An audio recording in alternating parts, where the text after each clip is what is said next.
It's Movie Time is brought to you by the Gateway Film Center, 1550 North High Street, Columbus, Ohio. Further details and showtimes online at gatewayfilmcenter.com. The award-winning It's Movie Time is produced by John DeSando. Listen to the shows and read reviews online at wcbe.org. I'm John DeSando. I'm Wayne Miller. And this is It's Movie Time. Wayno, I've been to the Middle East in the last few weeks.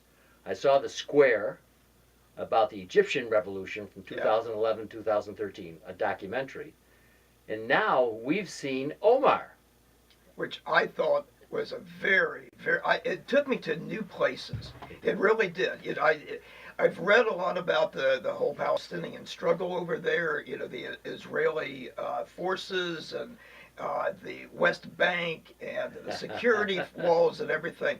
But I tell you, I really felt like I was there. I think the director did a great job using the locations. The kid scaling the wall to go see his friends and his girlfriend.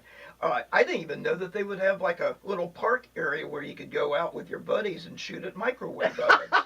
Yeah, they're doing some plinking that turns out to be very serious. And the central incident of the film is that three of these guys shoot an Israeli soldier.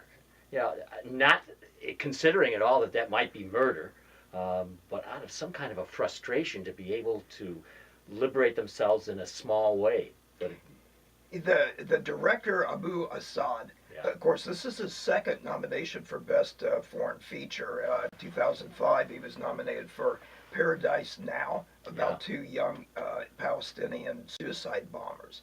And this one, now, after seeing this one, I want to go back and see that one.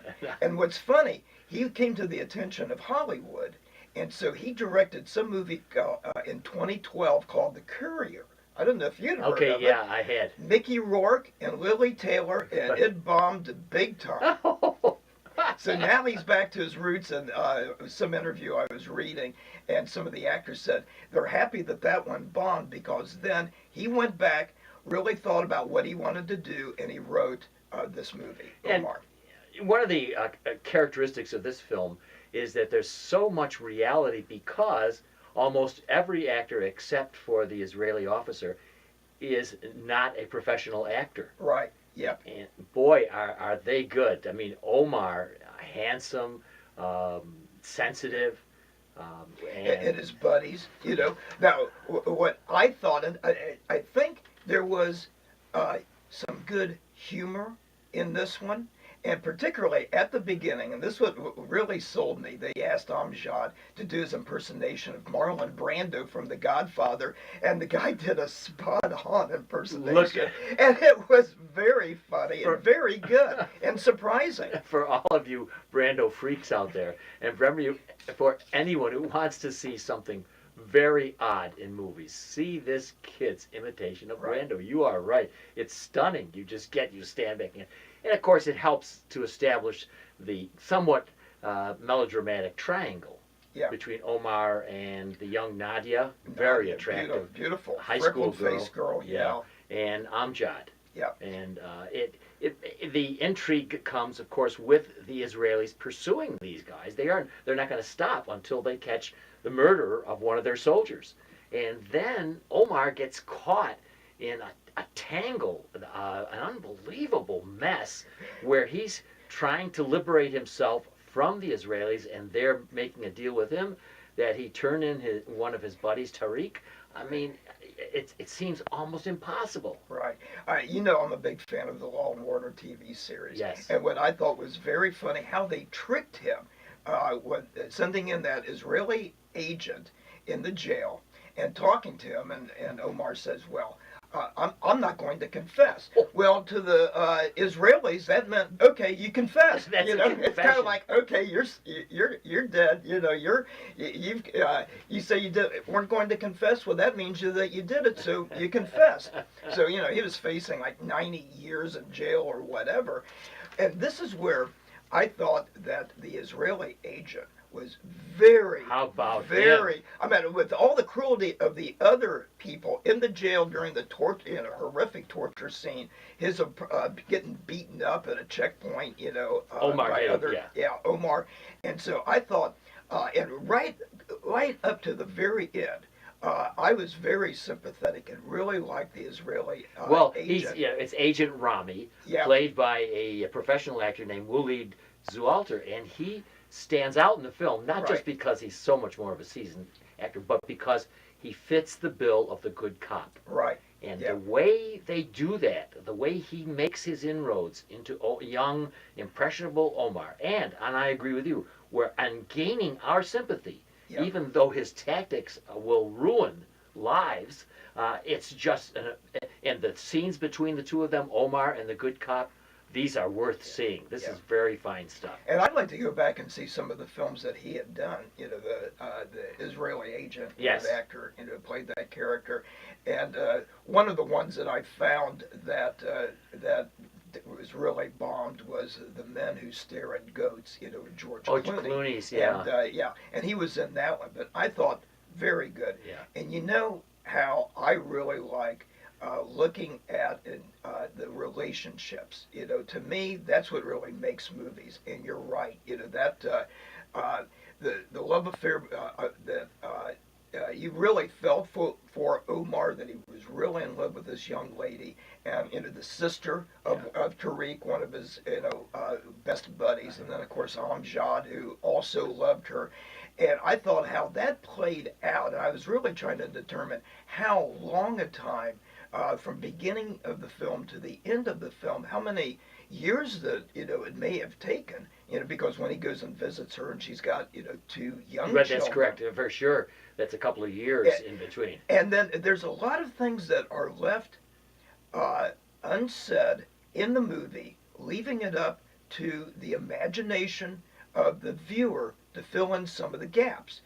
When Omar started kind of calculating when she could have got the baby, the oldest child was conceived, Sure. and you were thinking, oh, maybe he was the father and not Amjad, who claimed that he had gotten her pregnant. Visually, the wall, for instance, is Yes. imposing and an obvious metaphor, but a good one. Mm-hmm. I mean, it's separating Palestinians from Palestinians as well as Israelis from Palestinians. Right. This is a formidable thing. And I hear currently there's no climbing over that wall. They put barbed wire on the top. But at this time, it was possible to send a rope and to climb up as he does. Also the alleyways, which we conceive of, in Nazareth Yes, or wherever. yeah. We conceive of them to be there. But when you see the camera tracking him through, it's a wonderful sense of being trapped, and the whole conflict between these. So it's a micro vision of that conflict. I had the feeling there was steady cam use Oh, of some of those chase scenes that I thought very well done. Oh, yeah. And especially this was a pretty cheap movie. I think maybe $2 million, production. Yes. And they raised the money themselves, and they felt good because they raised the money to make the film Yes. from Palestinians. And reading too some more about the director Abu Assad, Yeah. that he's an Israeli citizen, and he is not. He's spent a lot of time here in the U.S. and I believe in Holland, and now he's gone over and is living in Nazareth now. When you look at it and how well he did with this, one of the things that he as director does is make sure there's a consistent tone. Mm-hmm. I've never felt that he was making a judgment. I really felt that what he was doing was exploring the ramifications of occupation. Yes. How do we ever think what it would be like for a foreign country to occupy our country? Right. Unthinkable. But when you try to put yourself in there, as you said, as he does put you in there, Right. you get a sense of the frustration, Mm-hmm. and you get some understanding of why these young men so foolishly confront the Israelis, who are tough as heck, and shoot a soldier. And what are they Right. doing? What do they think is going to happen? But there's that frustration, and then the frustration with the love affair. So he has done a brilliant job in that micro level. When we opened up with my seeing the square about the Egyptian conflict, Yes. and there are at least four factions fighting each other there, and it clarified it for me, which is what I like about movies, and particularly like about documentaries. But that's more of a macro vision. Right. That's everybody fighting in that square and doing. This one goes down to the micro. So you've got two different ways of looking at it, and I'm still hoping for the Bosnian movie that's going to help me understand all the entanglements Yeah. of that country. But they do a great job, and Right. it's a Romeo and Juliet story. Oh yeah, definitely. That. But what's as you brought up about the whole sense of occupation, and some people would think, oh, maybe think about World War II movies and the German occupation of France and Good stuff one. like that. What this one really reminds me more of, because it's the hissable villains of the Nazis. That would be a little over the top. I think the director was very objective in his views of this, and it reminded me more of movies that I've seen dealing with the British occupation of Ireland, Oh yeah. and particularly The Informer, a John Ford movie made in the mid 1930s with Victor McLaglen, and so a guy who is poor Omar here, having to betray his friends and his true love, and the villains, even though that I was kind of swayed after the torture scenes and things like that of poor Omar and the oppression there, but it really reminded me of something that is not clearly cut and dry. Well, how about the French in Morocco? Yes, Uh, and And there again, you have the Algeria, streets, yeah. yes, in the streets and so on. So you have a good one. Well, Wayne, this is one time where I'm thinking that I can predict the grade you're going to give this film, but naturally, I just open up to you to surprise me if you want. Well, I was really going between a B plus and an A minus, but on the strength of Amjad's impersonation of Marlon Brando, I'm giving it an A minus. And given the fact that this is an Oscar nominee, Yes, yeah, but more than that, because of the wonderful acting and because of that microcosmic look at a Yeah. very difficult struggle, I too will award it an A minus.